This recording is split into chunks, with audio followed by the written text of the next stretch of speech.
What if I told you that the device in your hand right now is stealing 12 years of your life? There's a Stanford University study that reveals why you feel mentally exhausted despite having every convenience at your fingertips, and why trying to simply limit screen time will never work. The moment you understand what's actually happening to your attention, you're not just consuming digital content anymore. You're becoming the architect of your own consciousness. Everything changes. Here's what's shocking about this discovery. Most people check their phones 144 times every single day, completely unconsciously, scrolling through feeds while eating breakfast, refreshing notifications during conversations, lying in bed, consuming content for hours, sitting at work switching between 17 different tabs. But they never ask why their mental clarity keeps declining despite having access to more information than any generation in history. They're trying to organize their digital consumption instead of understanding what creates that compulsive behavior. They react to notifications emotionally, which just generates more of the same patterns because they don't realize their attention is literally being harvested and sold to the highest bidder. And this is exactly why digital detoxes and app timers don't work for most people. But there's a neurological principle that changes everything. When you understand that every notification creates a dopamine spike that either builds the focus you want or fragments it beyond repair, you can stop fighting your devices and start programming your consciousness from the inside out. If this resonates with you, or if you've ever felt like technology is controlling you instead of the other way around, leave a comment saying, "I'm ready to reclaim my attention," and don't forget to subscribe and hit that like button for more content that reveals how to take back control of your mind and your life. I'm going to show you the exact 4-pillar digital minimalism protocol that transforms you from someone reacting to every ping and notification into someone who uses technology as a tool for creation rather than consumption. Plus, I'll give you the attention reset technique that rewires your neural pathways in just 21 days, so you become the calm center that organizes information instead of being overwhelmed by it. Every unconscious scroll you take is a missed opportunity to literally reshape your relationship with reality. And most people waste thousands of chances every single day. When you were born, you didn't swipe your way into existence. You experienced the world directly. Your very first encounter with reality wasn't through a screen, through notifications, or even through words. It was through pure sensory experience. Your consciousness entered this world not through the mediation of technology or the cleverness of algorithms, but through the direct, unfiltered contact with life itself. In that moment, you knew something that you've since forgotten. Direct experience is the gateway between who you are and who you're becoming. But somewhere along the way, we learned to live through screens instead of through our senses. We began experiencing life secondhand rather than firsthand. Take a moment right now and notice where your attention is. If you're like most people, part of your mind is probably already thinking about the next thing you need to check, the next notification that might arrive, the next piece of content you want to consume. This is what I call mediated living, the kind that keeps your mind busy but leaves your soul starving. Ancient wisdom keepers understood something we've forgotten in our hyper-connected world. From the Buddhist concept of mindfulness to the Stoic practice of attention training, cultures across time recognize direct experience as far more than just being present. They knew it was the sacred thread connecting the inner and outer worlds, the digital and the analog, the human and the authentic. In these traditions, conscious attention wasn't just a practice, it was a doorway. The monks taught that each moment of presence contained the power to awaken different levels of awareness. The philosophers discovered that attention could shift not just your inner state, but the very quality of your experience of reality. They weren't speaking metaphorically. They understood that when you pay attention consciously, you're not just processing information through your mind, you're moving consciousness through existence itself. Think about this. Every emotion you've ever felt, every decision you've ever made, every moment of clarity or confusion has been accompanied by a particular attention pattern. When you're scrolling anxiously, your attention becomes fragmented and scattered. When you're deeply engaged in meaningful work, it naturally becomes focused and sustained. Your attention isn't just reflecting your state, it's creating it. The difference between reactive consuming and conscious creating is awareness. Reactive consuming happens to you. Conscious creating happens through you, with you as an intentional participant in the conversation between your inner world and the infinite field of information that surrounds you. When you begin to use technology with intention, with presence, with reverence for this incredible tool that connects you to human knowledge itself, something magical begins to happen. You stop being a passive recipient of whatever content happens to show up, and you become an active curator of your own mental landscape. This is where technology becomes sacred, because every interaction you have from that place is no longer just consuming your time. It's expanding your consciousness. What I'm about to reveal will shatter the illusion you've been living. You think you're in control of your digital consumption, but you're actually being consumed by it. Most of us spend our entire lives believing we choose what we pay attention to. We wake up in the morning and immediately reach for our phones. What happened overnight? Did anyone message me? What's trending today? I should probably check my email. And we assume this impulse is our natural curiosity. But what if I told you that's not your authentic desire for connection? Right now, as you're watching this, I want you to do something simple. Notice your urge to check something else. Don't act on it, just watch it. Feel the slight anxiety that arises when you resist the impulse to multitask, the subtle restlessness that wants to scroll or refresh or switch to another tab. As you do this, something remarkable is happening. You're becoming the observer of your digital impulses rather than just the one following them. Now, while you're watching this urge, notice what your mind is doing. It might be rationalizing, I'll just check this one thing, or this is important, or I can multitask just fine. Here's the beautiful revelation. If you can observe these impulses, if you can watch them arising and passing, then you cannot be those impulses. You're the one witnessing them. This is the birth of the digital observer, the part of you that exists beyond the endless stream of information consumption. Think of it like standing in a library. Your digital impulses are like books calling out to be read. Sometimes they offer genuine value. Sometimes they're just noise designed to capture your attention. But you, the real you, are the librarian deciding which books deserve your precious time. You're not the books. You're the consciousness that chooses what to read. In ancient traditions, they use the metaphor of the mirror and reflections. Your digital content is like images appearing on the surface of your consciousness. Some images are beautiful and enriching. Others are chaotic and disturbing. But notice this, the mirror itself is never changed by what appears on its surface. It remains constant, clear, unchanged whether the reflection shows beauty or chaos. This observer consciousness is your true nature. The part of you that has remained unchanged since childhood. The part that will remain unchanged regardless of how technology evolves.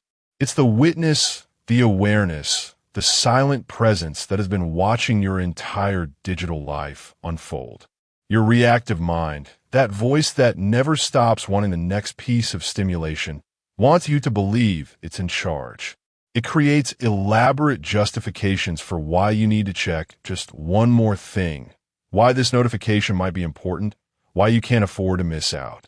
It lives in constant fear of boredom and anxiety about missing something. But the observer lives only in this moment, in the eternal now where all real choice resides. When you begin to identify more with the digital observer and less with the compulsive consumer, something profound shifts. You stop being reactive and become responsive. Instead of being swept away by every notification or trending topic, you can watch them arise, acknowledge them, and choose whether they deserve your attention. This is where your real digital freedom begins. Conscious attention becomes your anchor to this observer consciousness. Every time you return your focus to intentional engagement with technology, you're returning home to who you really are. You're stepping out of the chaos of information overload and into the peace of purposeful interaction. This isn't just a productivity concept. This is neuroscience in action. The attention restoration theory in psychology tells us that the quality of our attention literally shapes the structure of our brains. When you become the conscious observer of your digital world, you gain the power to rewire your neural pathways and reshape your relationship with information itself. Have you ever experienced a moment of pure flow while creating something digital? Maybe it was writing, designing, or learning something that genuinely fascinated you. Hidden in the gap between stimulus and response is a sacred space where you can literally reprogram your relationship with technology. But 99% of people never learn to access it. Those moments of digital flow that you just remembered, they weren't accidents. They were glimpses of what becomes possible when you slip into the space between impulse and action, between notification and reaction, between scroll and scroll. In that suspended moment, you touched something powerful, something beyond the ordinary pattern of consumption. You discovered the digital pause. Take a moment right now to notice your relationship with the device you're using to watch this. Pay attention not just to the content you're consuming, but to the space between your thoughts about it. There's a moment, brief but profound, where you can choose your response. Your mind receives the information, but you haven't reacted yet. And then after processing, another pause before the next thought begins. These aren't empty spaces. They're sacred doorways to conscious choice. Ancient Zen masters understood this secret. In the monasteries of old Japan, student seekers were taught to find these gaps in their mental commentary. They called it dwelling in the space of no mind, the place where pure awareness rested between thoughts of judgment. These weren't just meditation exercises. They were training in accessing the field of infinite possibility that exists in every moment of conscious choice. The masters knew what cognitive science is now proving. In the space between one mental state and another, new patterns can emerge. It's like the moment between notes in a beautiful piece of music. Without the pause, there would be no rhythm, no beauty, only noise. Your attention creates the same sacred rhythm in your relationship with information. In this digital pause, something remarkable happens. Your usual mental commentary falls quiet. The constant stream of, I should check this, I need to see that, I might miss something goes silent. And in that silence, pure intention can crystallize. Not the desperate FOMO of the reactive mind, but the clear knowing of conscious choice. It's here that your deepest values stop being wishes and become instructions to your attention. Think of this pause as the womb of intentional living itself. Just as a seed grows in the quiet darkness of soil, your conscious choices about technology need this sacred space to take root. The ancient Taoists called it Wu Wei, the action of non-action, that impossibly powerful practice through which infinite possibilities could manifest through conscious non-interference with natural flow. Most people rush past these moments of choice. They react instantly, consuming constantly, always moving toward the next piece of stimulation. But when you learn to rest in the pause, when you can be comfortable in the space between impulse and action, you discover that this is where all true digital power lives. It's not about rejecting technology or forcing anything. It's about learning to be present with the natural rhythm of conscious choice. And in that presence, touching the place where intention meets infinite information. In the digital pause, you're not trying to control the internet. You're learning to navigate it consciously.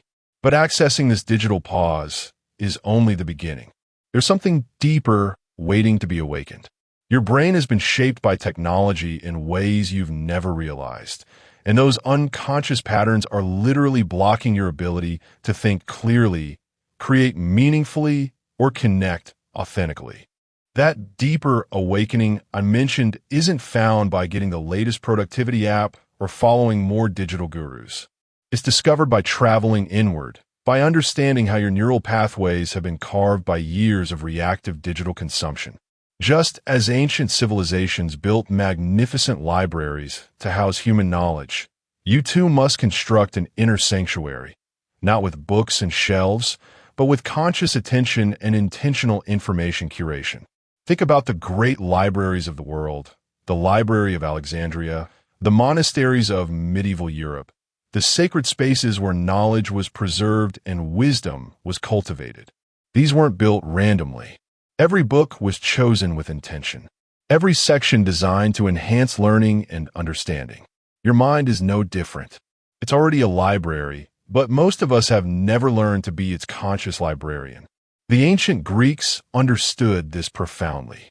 They mapped the human mind as a living temple of knowledge with different faculties corresponding to different types of wisdom. They knew that conscious attention was the key that unlocked each chamber, revealing not just information, but also the patterns, habits, and reactions that have been programmed by unconscious consumption. As you begin to pay attention more consciously to your digital habits, you might notice something interesting happening. Certain types of content may trigger automatic responses in you.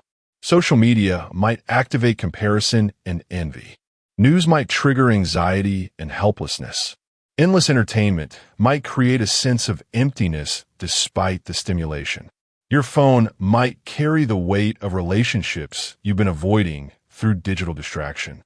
Your laptop might hold the residue of creative dreams deferred by endless consumption. Your devices might store years of unconscious scrolling, mindless entertainment, and shallow engagement. These aren't just habits. They're neurological pathways. Your brain has been keeping score of your digital life, strengthening the neural networks that support whatever you repeatedly pay attention to. That anxiety you feel when separated from your phone might be holding onto a fear of missing out you never consciously chose. The compulsion to constantly check notifications could be carrying burdens of productivity and connection that were programmed by social conditioning. But here's the beautiful thing about conscious attention. It doesn't just reveal these patterns, it helps rewire them.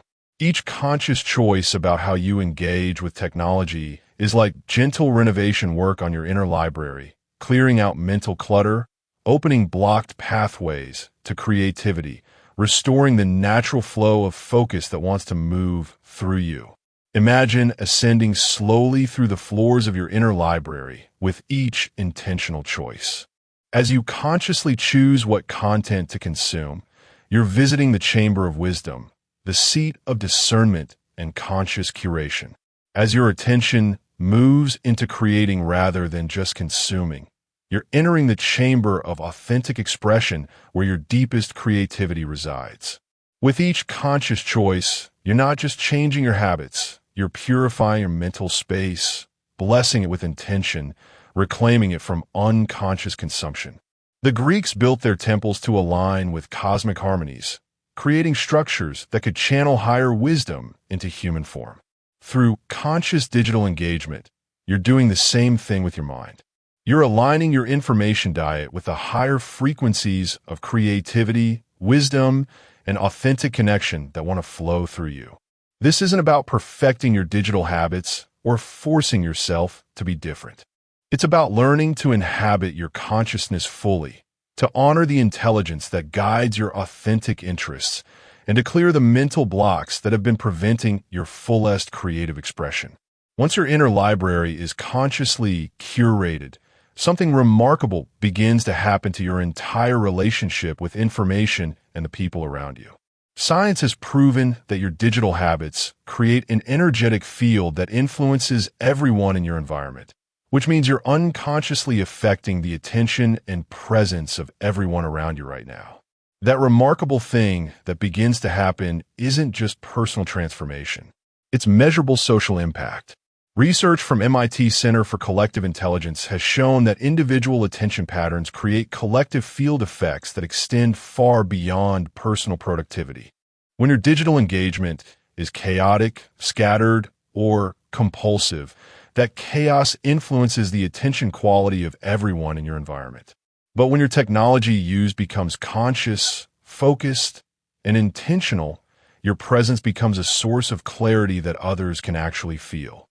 Think of your attention field like the surface of a still pond. When you engage with technology from anxiety or compulsive habits, you're like someone constantly throwing stones into the water, creating waves and ripples that disturb the clarity for everyone around. But when you engage from that centered place we've been cultivating, you become like the mountain reflected perfectly on the pond's calm surface, still grounded and magnetically peaceful. Have you ever been in a meeting where one person was constantly checking their phone, and somehow everyone else became more distracted?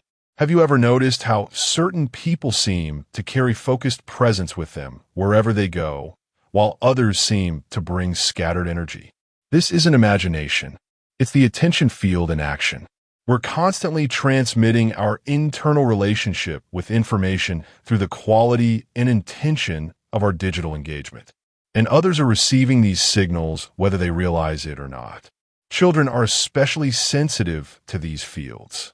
They haven't yet learned to override their natural intuition about attention and presence, so they respond immediately to the quality of engagement we're modeling. When a parent scrolls mindlessly through social media while spending time with family, children often become restless or attention-seeking without understanding why. But when that same parent puts the device away and offers full presence, the child often settles naturally into deeper connection as if by magic. This field effect extends to every interaction you have. When you engage consciously with technology before important conversations, you're not just preparing yourself, you're creating an energetic container that can hold whatever needs to emerge. When you walk into your workspace with clear digital boundaries, you're subtly influencing the entire atmosphere, making it easier for focused collaboration and creative innovation to flow. The beautiful thing about understanding your attention field is that it shows you how connected we all really are. You're not just an isolated individual trying to optimize your own productivity. You're a part of a vast web of consciousness, and every conscious choice you make about technology contributes to the overall field of clarity and possibility in our increasingly connected world. But this influence isn't something you need to think about or manage. It happens naturally when you focus on aligning your own inner library. The field responds to authenticity, not performance. When you engage with technology from a genuine place of consciousness and intention, that genuineness radiates outward without any effort on your part. This is why the ancient teachings often spoke of the awakened person as someone who serves simply by being. They understood that consciousness itself is contagious, that clarity is magnetic, and that one person engaging with information from their true center can shift the attention quality of an entire environment. You've traveled far without ever leaving your digital devices, not across platforms, but across layers of consciousness through intention, awareness, and conscious choice. The most successful people in history mastered one thing you've never been taught: how to access infinite creativity through conscious information engagement. And in that traveling through layers of consciousness, you've discovered something our hyper-connected world doesn't want you to know. The most powerful thing you can do with technology is often to engage with it hardly at all. We live in a culture that worships information consumption, that tells us more data equals more knowledge, that keeps us constantly connected, constantly updating, constantly consuming the next piece of content. But the field of consciousness that responds to your attention operates by completely different rules. The field doesn't respond to how much information you consume. It responds to how consciously you engage. It doesn't care about your follower count or your screen time statistics. It cares about your intention, your presence, your quality of attention. And the highest quality attention of all is conscious selectivity. Not the selectivity of fear or judgment, but the dynamic selectivity of a master curator. Think about a master curator in a world-class museum for a moment. They don't display every artifact they encounter. They choose carefully, selecting only pieces that serve the museum's highest purpose. They don't struggle against inferior art. They simply don't exhibit it. They don't chase every new acquisition. They thoughtfully consider how each piece contributes to the whole. Visitors flow through the space easily. Seasons of exhibitions change, yet the curator remains centered in their own curatorial vision. This is the kind of conscious selectivity that transforms worlds. When you learn to engage with technology from this curatorial consciousness, something extraordinary happens. Reality begins to provide you with exactly the information you need instead of overwhelming you with everything available. Opportunities for learning and growth that you could never have forced begin to appear naturally. People who can contribute to your authentic interests seem to cross your digital path at exactly the right moment. Solutions to creative challenges you've been wrestling with suddenly become obvious through the perfect piece of content at the perfect time. This isn't magic. It's the physics of consciousness. When you're in a state of conscious curation and intentional engagement, you're no longer broadcasting the chaotic signals of information anxiety, FOMO, or compulsive consumption. Instead, you're emanating the clear frequency of purpose, discernment, and authentic curiosity.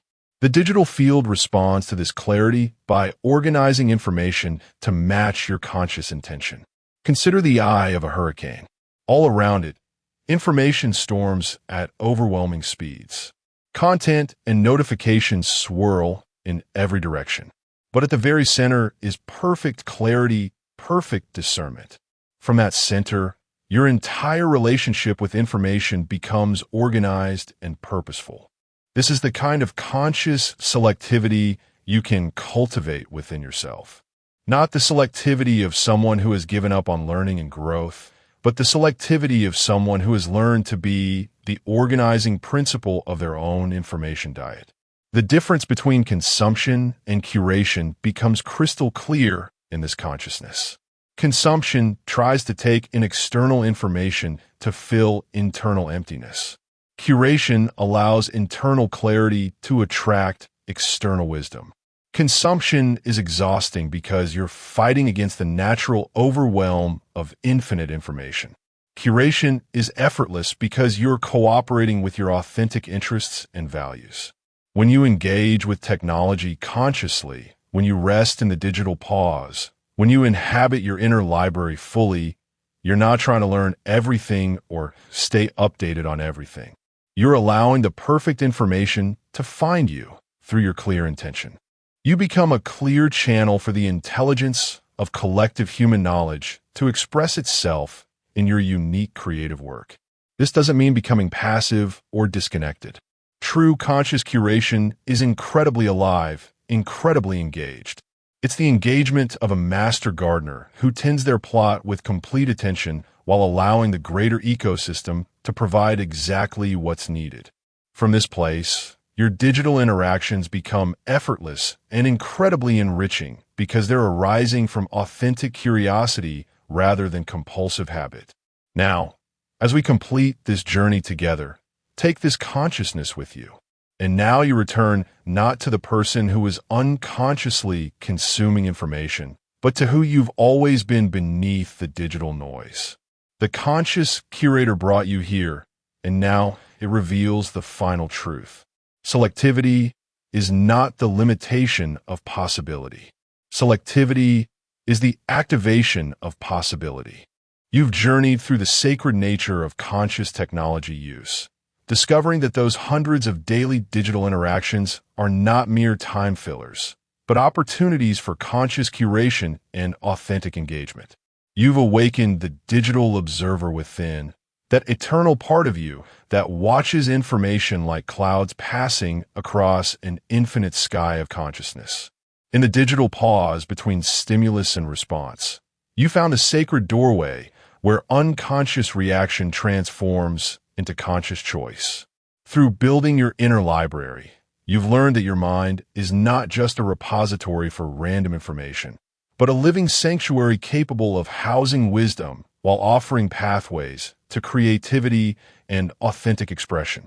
You've discovered that your attention creates an energetic field that influences everyone around you, making you a constant broadcaster of clarity or chaos to everyone you encounter. And finally, you've touched the profound truth that the most powerful engagement with technology is often highly selective engagement. The dynamic consciousness that allows information to organize itself around your authentic interests rather than forcing yourself to consume everything available. There will be moments when the digital world pulls you back into unconscious patterns. When notifications cloud your clarity, when information overwhelms your discernment. In those moments, remember the shortest path home is conscious choice. 3 intentional breaths can bring you back to the digital observer. 1 pause between impulse and action can reconnect you to conscious curation. A single moment of intentional engagement can restore your inner library. This isn't about digital perfection. It's about conscious returning. Each time you remember to engage with technology consciously, you're not just improving your productivity, you're reshaping your relationship with information from the neurological level up. You're becoming a living demonstration that consciousness, not consumption, is the true creative force. Now, as you continue your digital life, take this awareness with you. Let conscious choice be your compass. Let intentional engagement be your practice. Let clarity walk with you through every click, every scroll, every digital decision. So engage consciously, not to consume more, but to create meaning. Not to stay updated on everything, but to stay connected to what matters. Not to control information, but to curate wisdom. Conscious attention is the key. You're the curator. Begin now.